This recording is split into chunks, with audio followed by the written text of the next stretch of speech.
Hello guys, good morning from Jomsom. Mount Kailash होटलबाट आएँ म चाहिँ बिहानमा सुतिरहेको थिएँ राति राति आएर सुत्दाखेरि अँधेरा थियो केही देखेन बिहान उठेको त पुरा यो ठाउँ त स्वर्ग भएछ स्वर्ग हेर्नुहोस् त यहाँ म सुतिरहेको छु यहाँ मेरो बेडको छेउबाट माने घडीमा यस्तो नजिक रहेछ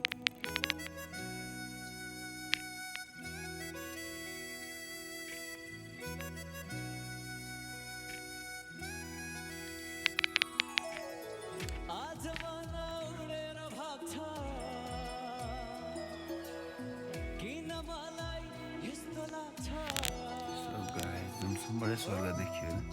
मलाई यस्तो लाग्यो कि म कुनै ट्रेकिङमा आएर कुनै बेस क्याम्पमा आएर सुतिरहेको जस्तो फिल भएको अहिले आएर किनकि भ्लगहरूमा देखिरहेको हुन्छ कति मान्छेहरू ट्रेकिङ गयो होइन यस्तो टेन्ट लगाएर सुतिरहेको हुन्छ हिउँको तल त्यही भयो होइन एकदम खुसी लागेर एकदम यो हिमाल बिहान उठेर देख्ने बित्तिकै यति ह्याप्पी होइन सङ्क्रान्तिको दिनमा मजै आयो आज सङ्क्रान्तिको दिनमा एकदम एक गते ढ्याक्कै हिमालको छेउमा फर्स्ट क्लास सो गाइस तपाईँहरू यो भ्यूहरू चाहनुहुन्छ भने माउन्ट कैलाश होटलमा आएर बस्नु होला यति गाइस सी यसै त अल कुनै ठाउँबाट जुनसम्मबाट यो भ्यू देख्न सकिन्छ तर मलाई चाहिँ त्यस्तो फिल भएको बिहान गएर उठेर हेर्दाखेरि होइन